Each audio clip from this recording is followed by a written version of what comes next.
Grand Lille TV, bonjour à toutes et à tous, bienvenue pour cette nouvelle édition du journal de la rédaction. En ce jeudi 18 octobre, on démarre comme toujours par vos prévisions météo avec un temps assez couvert, un ciel plutôt nuageux pour démarrer en ce début de journée. Le temps sera nettement plus agréable cet après-midi avec de belles éclaircies, même si les nuages ne seront jamais bien loin. Le temps restera à sec, en tout cas aujourd'hui, et sera un peu plus frais, avec 17 degrés pour les températures maximales à Lille. Frais, mais toujours au-dessus des normales de saison. On en reparle bien évidemment après ce journal. À la une, d'abord une première image hier à Lille, la pose symbolique de la première pierre du projet mixte le 31 rue de Béthune, à la place des Galeries Lafayette, fermée depuis 2015. Cet immense bâtiment au très fort potentiel mais vide depuis 3 ans a suscité depuis plusieurs années de nombreux débats quant à la viabilité d'un ou de plusieurs commerces au cœur de l'artère commerçante historique de Lille. Mais ce nouveau projet se veut justement différent, mélangeant les commerces, des bureaux et un hôtel 4 étoiles. La nouveauté, c'est aussi l'abandon de l'atrium, ce grand espace vide à l'entrée qui n'incitait pas les passants à entrer dans le bâtiment. Les commerces devraient ouvrir d'ici un an, fin 2019. L'hôtel, lui, sera prêt au second trimestre 2020. Explication au micro de Lucille-Berthe Constant. Des choix qui relèvent du bon sens. D'abord, un gain de temps. Moins de nuisances pour nos clients et pour les riverains.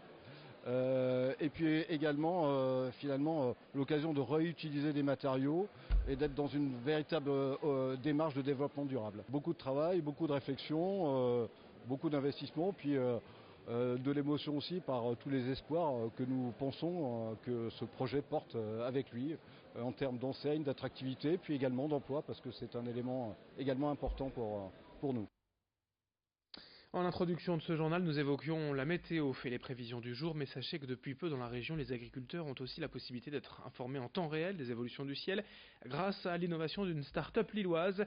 Sencrop a en effet développé des stations météo connectées à mettre en plein champ et qui permettent d'envoyer via un téléphone toutes les informations concernant la quantité de pluie tombée, la température, le vent ou encore l'hygrométrie. Pour les cultivateurs, cela permet de mieux organiser leur journée de travail, d'économiser les passages dans les champs et donc d'optimiser les rendements tout en limitant l'utilisation de produits phytosanitaires. Explication au micro de Vincent Vieillard. Un orage, il peut tomber 0 mm là où on est et en tomber 25, 50 ou 100 mètres plus loin ou 2 km plus loin. Donc, ce qui nous permet d'avoir des renseignements beaucoup plus précis. Par exemple, on a des alertes qu'on peut mettre en place par rapport à la température, par rapport au gel. L'année dernière, on avait du gel qu'on n'a pas pu anticiper. Là, cette année, on avait programmé une alerte, ce qui m'a permis de surveiller le gel qu'on pouvait potentiellement avoir dans le verger. Pareil avec l'hygrométrie, pareil avec le cumul de température par rapport à certains insectes. Voilà, ça nous aide au quotidien dans nos applications et dans notre travail. On parle d'emploi également dans ce journal avec cet appel de nouveau des entreprises belges et plus particulièrement flamandes à la main-d'œuvre française. La région de Flandre occidentale profite en effet depuis plusieurs mois du plein emploi avec des taux de chômage exceptionnels de 2 à 4% selon les secteurs. Du coup, les sociétés ont réellement du mal à recruter et cela pénalise l'économie. La Chambre de commerce locale a donc ouvert un site web pour les travailleurs français intitulé vous-êtes-les-bienvenus.com afin de recenser toutes les offres d'emploi disponibles et pour détailler ses arguments, notamment le salaire souvent plus élevé qu'en France et pour rassurer aussi, non, il n'est pas nécessaire de parler néerlandais. Explication avec Dieter Cousset, chef de projet transfrontalier pour Voca Flandre. Il n'y a qu'en moyenne 1,4 personnes par poste disponible. Donc ça, c'est un vrai problème pour les entreprises. Ils ne trouvent plus le personnel pour tous les postes qui sont là. Et c'est pour ça que nous avons une nouvelle initiative qui s'appelle Vous êtes les bienvenus. C'est un nouveau site web et nous voulons présenter les offres d'emploi, les entreprises auprès des demandeurs d'emploi français. Il y a vraiment des opportunités. C'est comme vous le dites, de qualifications élevées, qualifications bas, de qualifications techniques, le logistique, l'agroalimentaire, l'industrie, tous les secteurs, tous les niveaux. On est vraiment demandeurs aux Français de franchir la frontière. Depuis quelques jours, la Fondation des apprentis d'Auteuil propose à Lille une nouvelle formation destinée aux jeunes éloignés de l'emploi. Et ici, tout se joue avant tout sur la motivation, pas besoin d'expérience ou de diplôme. Pendant 8 semaines, 12 jeunes âgés de 18 à 30 ans vont suivre un enseignement théorique et pratique au sein d'une boutique éphémère baptisée Scola et installée au cœur de Lille. 5 enseignes partenaires se sont d'ailleurs investis dans le programme. L'inauguration de cette école un peu particulière avait lieu donc cette semaine. Nicolas Lebrun y était avec le directeur de la Fondation.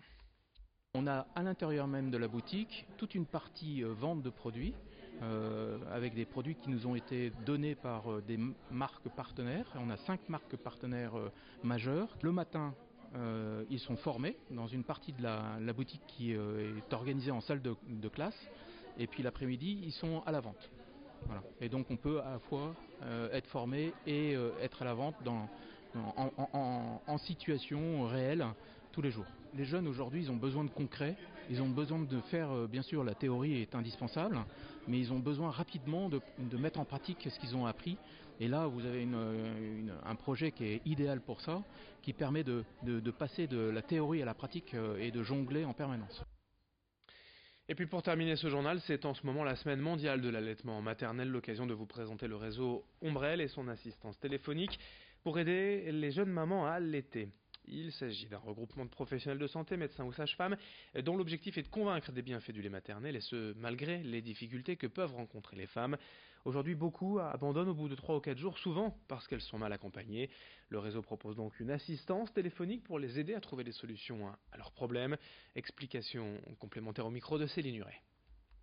La pratique de l'allaitement a effectivement évolué, donc c'est vrai que d'une part, les mamans sont moins soutenues dans leur choix, puisque plusieurs générations peut-être déjà donné le biberon à leur enfant, donc il y a déjà ça, la difficulté aussi des fois à être soutenue par la famille, soit parce que le conjoint travaille, parce que la famille est géographiquement plus éloignée, et puis le mode de vie aussi qui est différent, avec des femmes qui ont un enfant plus tardivement, des postes avec des horaires plus conséquents, et donc tout ça fait qu'effectivement la poursuite de l'allaitement peut être difficile. C'est pas forcément évident de tirer son lait au travail, de le conserver, etc. Donc ça nécessite d'être soutenu et bien conseillé dès le départ. Fin de cette édition, merci de votre fidélité sur Grand Lille TV. L'info continue, vous le savez, tous les quarts d'heure on est ensemble pour tout voir et tout savoir de l'actualité du Grand Lille. Restez avec nous, d'autres infos à suivre. Très belle journée en notre compagnie sur Grand Lille TV.